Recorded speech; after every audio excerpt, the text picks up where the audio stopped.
الحمد لله نحمده ونستعينه ونستغفره ونعوذ بالله من شرور أنفسنا ومن سيئات أعمالنا من يهده الله فلا مضل له ومن يضلله فلا هادي له وأشهد أن لا إله إلا الله وحده لا شريك له وأشهد أن محمدًا عبده ورسوله فأعوذ بالله من الشيطان الرجيم بسم الله الرحمن الرحيم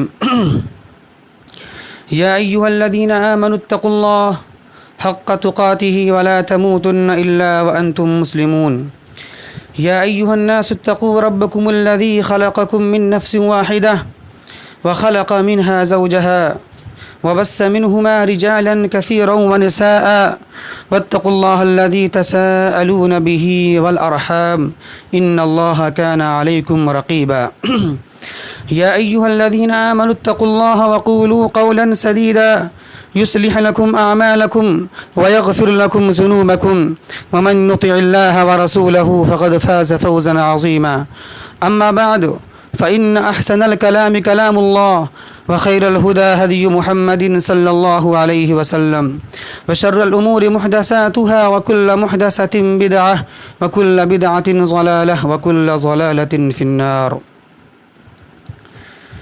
محترم حاضرین نکاح، ابھی آپ کے سامنے خطبہ نکاح پڑھا گیا.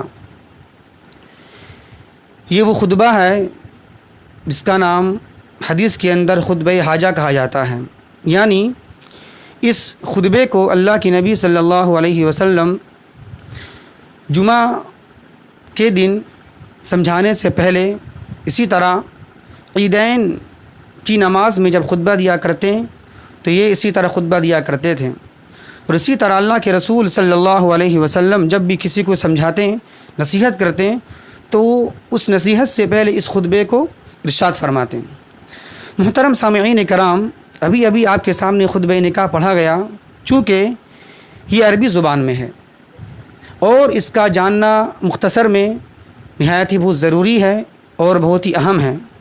اس لیے اہم ہے اس کا جاننا کہ آپ غور کیجئے، یہی کام اور یہی چیز اگر نکاح سے پہلے کیا جائے تو ماحول کی نظر میں، معاشرے کی نظر میں اور لوگوں کی نظر میں اور اسلام کی بھی نظر میں غلط ٹھہرتا ہے. لوگ اس کو معیوب سمجھتے ہیں، لیکن جب یہی عمل نکاح کے بعد کیا جائے تو یہ چیز سنت بن جاتا ہے. اللہ کی نزدیک، اللہ کے رسول صلی اللہ علیہ وسلم کی نزدیک یہ مبارک عمل قرار پاتا ہے. تو واقعی میں اس کا جاننا بہت ضروری ہے کہ وہ کون سی آیات کریمہ ہیں اس کے پڑھنے کے بعد ایک حرام چیز حلال ہو جاتی ہے. جاننا بہت ہی ضروری. آئیے ہم ذرا جانیں مختصر میں اس میں اللہ نے کیا فرمایا ہے. سب سے پہلی بات، اس کی شروعات ہوتی ہے ان الحمدللہ سے. اس کا مطلب یہ ہے ان الحمدللہ، ساری کی ساری تعریفات و توصیفات ایک اللہ رب العالمین کے لیے ہے. جس سے ہم قرآن شروع کرتے ہیں کیا بولتے ہیں؟ الحمدللہ رب العالمین. ساری تعریفات کس کے لیے ہے؟ رب العالمین کے لیے. اس پر ذرا غور کیجیے آپ کہ اس کائنات میں، اس دنیا میں جتنی بھی چیز نظر آتی ہے جو مجھے اچھی لگتی ہے اس کی ہم تعریف کرتے ہیں. اگر دیکھا جائے اس چیز کے اندر کمال پیدا کرنے والا، اس چیز کے اندر خوبصورتی پیدا کرنے والا، اس چیز کے اندر کمال پیدا کرنے والا کون ہے؟ اللہ رب العالمین ہے. جس چیز کی ہم تعریف کرتے ہیں، چاہے وہ لڑکا ہو، چاہے وہ لڑکی ہو، چاہے وہ گھر ہو، چاہے وہ مکان ہو، چاہے وہ شہر ہو، چاہے وہ سائنسداں ہو، دماغ دینے والا کون ہے؟ اتنا جو ٹیکنالوجی ترقی ہو چکا ہے اس کائنات میں، اس دنیا میں، دماغ دینے والا اللہ رب العالمین ہے. تو جب ہم کسی کو دیکھتے ہیں تو تعریف کرتے ہیں کیا وہ چیز ہے، کیا اس نے کیا بنا دیا ہے.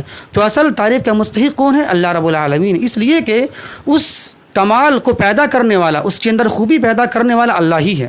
اس لیے اللہ نے فرمایا شروعات ہی میں ان الحمدللہ، ساری تعریف اللہ رب العالمین کے لیے ہے. دوسری بات، ہم نے قرآن کی آیت کریمہ کی تلاوت کی ہے اور ذرا غور کیجیے گا آپ کہ اس خطبہ نکاح میں اللہ تبارک و تعالیٰ نے ایک ہی چیز کو اور ایک ہی بات کو 3 بار ریپیٹ کیا ہے، 3 بار دہرایا ہے. وہ کیا ہے؟ اتقوا اللہ یا ایھا الذین آمنوا اتقوا اللہ یا ایھا الذین آمنوا اتقوا اللہ یا ایھا الذین آمنوا اتقوا اللہ، یعنی اللہ تبارک و تعالیٰ نے ایک بات کو 3 بار ریپیٹ کیا ہے۔ اتقوا اللہ مطلب اللہ سے ڈرو۔ کیوں ڈرو اللہ سے؟ ریپیٹ کیوں کیا؟ اللہ تبارک و تعالیٰ نے اس ایک آیت کریمہ کو 3 بار کیوں کہا؟ وجہ کیا ہے؟ اس کی وجہ یہ ہے اتقوا اللہ کا مطلب کیا ہوتا ہے؟ اللہ سے ڈرو۔ اس کا مطلب یہ ہے کہ سارے نیک اعمال کو انجام دیا جائے، سارے نیک اعمال کو انجام دیا جائے، اور سارے نیک اعمال میں سب سے پہلا نیک عمل اور سب سے بڑا نیک عمل توحید ہے، اس کو اپنانا چاہیے۔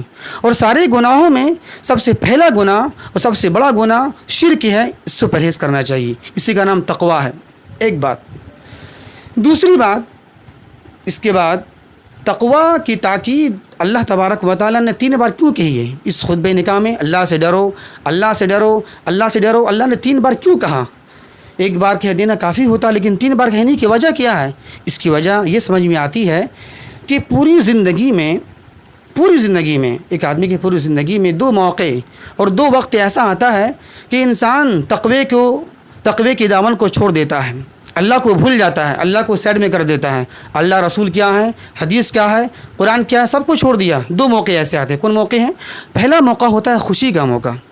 جب خوشی بہت زیادہ ملتی ہے تو خوشی کے معنی بالکل پاگل ہو جاتا ہے اور آپے سے باہر ہو جاتا ہے، اور خوشی میں ہر وہ کام کر جاتا ہے جسے نہیں کرنا چاہیے۔ اسلام کو چھوڑ دیتا ہے، قرآن کو چھوڑ دیتا ہے، خاندان کو چھوڑ دیتا ہے، معاشرے کو چھوڑ دیتا ہے، اور وہ اپنا من مانی کرنے لگتا ہے۔ تو اس لیے اللہ تبارک و تعالیٰ نے خصوصی تاکید کی ہے کہ خوشی کے موقع پر تقوی کے دامن کو چھوڑنا نہیں ہے، بلکہ وہ عمل انجام دینا ہے جو اللہ رب العالمین کو پسند ہو، کیونکہ خوشی دینے والا اللہ کی ذات ہے۔ اگر ہم خوشی دینے والے کی خوشی کے حساب سے خوشی نہیں منائیں گے تو اللہ میری خوشی کو چھین لے گا۔ آج آپ دیکھ لیجئے لاک ڈاؤن کی صورت ہے، خوشی چھین لیا اللہ رب العالمین نے۔ میں عید صحیح سے منی، آج شادی بھی صحیح سے نہیں ہو پا رہی، خوشی چھین لیا ہے۔ تو ہمیں خوشی دینے والے کے حساب سے خوشی منانا چاہیے۔ ایک موقع ایسا آتا ہے خوشی کا موقع جس میں ایک انسان تقوی کے دامن کو چھوڑ دیتا ہے۔ دوسرا موقع جو آتا ہے وہ غم کا موقع آتا ہے۔ جب ایک انسان پر غم آتا ہے، مصیبت کی پہاڑ ٹوٹتا ہے، تو ایک انسان شکایت کرنا شروع کر دیتا ہے، اور کبھی یہ شکوہ، یہ شکایت، یہ لعن طعن اللہ پر پہنچ جاتا ہے کہ ہم تو اتنے نیک ہیں، اتنے نمازی ہیں، روزہ رکھنے والے ہیں، اللہ کو مجھے ہی مصیبت دینا تھی، مجھے اللہ کو تکلیف دینا تھی۔ تو کبھی یہ شکوہ، یہ شکایت، یہ لعن طعن اللہ تک پہنچ جاتا ہے، چلا جاتا ہے۔ تو پتہ اس سے یہ چلا کہ غم کے موقع پر مجھے اللہ کو یاد کرنا چاہیے، اور مصیبت، شکوہ، شکایت نہیں کرنا چاہیے، اور خصوصی اللہ سے دعا کرنا چاہیے۔ اور آخری بات یہ کہنا ہے، آخر میں اللہ کے رسول صلی اللہ علیہ وسلم نے ایک بات بیان کی ہے، فَإِنَّ خَيْرَ الْحَدِيثِ کتاب اللہ، کہ سب سے بہترین حدیث اللہ کی کتاب ہے، وَخَيْرَ الْهُدَى هَدْيُ مُحَمَّدٍ صلی اللہ علیہ وسلم، اور سب سے اچھا طریقہ محمد الرسول اللہ صلی اللہ علیہ وسلم کا طریقہ ہے۔ یعنی مجھے ہر عمل میں، معاشرت میں، ماحول میں، شادی میں، بیاہ میں، تجارت میں، معاملات میں، ہر میدان میں مجھے اللہ کے رسول صلی اللہ علیہ وسلم کے طریقے کو اپنانا چاہیے۔ اس کے آخر میں اللہ کے نبی صلی اللہ علیہ وسلم نے بیان فرمایا ہے، وَشَرَّ الْأُمُورِ مُحْدَثَاتُهَا وَكُلَّ مُحْدَثَةٍ بِدْعَةٍ وَكُلَّ بِدْعَةٍ ضَلَالَةٍ، کہ سب سے برا عمل دین میں نئی چیز پیدا کرنا ہے۔ دین کے اندر سب سے بدترین کام کیا ہے؟ دین کے اندر بدعات پیدا کرنا۔ جو چیز دین میں شامل نہیں ہے اس کو دین میں شامل کرنا، یہ سب سے بدترین بدعات ہے اور سب سے بری چیز ہے۔ تو مختصر میں بتا، اس سے یہ چلا ہمیں اللہ سے ڈرنا چاہیے، اور ہر عمل میں، معاملات میں، سیاسیات میں، معاشرت میں، ہر میدان میں، عبادات میں ہمیں اللہ کے رسول صلی اللہ علیہ وسلم کے طریقے کو اپنانا چاہیے، اور ہمیں ہر بدعات سے پرہیز کرنا چاہیے۔ تو ہمیں چاہیے کہ ہم شادی میں، بیاہ میں سنت کو اپنائیں اور بدعات سے پرہیز کریں۔ آخر میں ہم اللہ سے دعا کرتے ہیں کہ اللہ تبارک و تعالیٰ اس دونوں جوڑے کو سلامت رکھے، اور قیامت بلکہ مرتے دم تک ان دونوں کے اندر الفت و محبت نصیب فرما۔ وما توفیق الا باللہ، والسلام علیکم ورحمۃ اللہ وبرکاتہ۔ اور ایک بات آخر میں، چونکہ لوگ بھول جاتے ہیں، مبارکباد دینے کی دعا کیا ہے؟ دعا دینا چاہیے، بارک اللہ لک وبارک علیک وجمع بینکما فی خیر۔ یہ دولہا اور دلہن کو مبارکباد دینے کی دعا ہے، اس طرح پڑھ کے آپ دعا دے سکتے ہیں۔ کیا ہے؟ بارک اللہ لک وبارک علیک وجمع بینکما فی خیر۔ اس کا معنی یہ ہوتا ہے کہ اللہ رب العالمین آپ دونوں کو خیر میں جمع کرے، بھلائی کے ساتھ زندہ رکھے مرتے دم تک۔ السلام علیکم ورحمۃ اللہ وبرکاتہ۔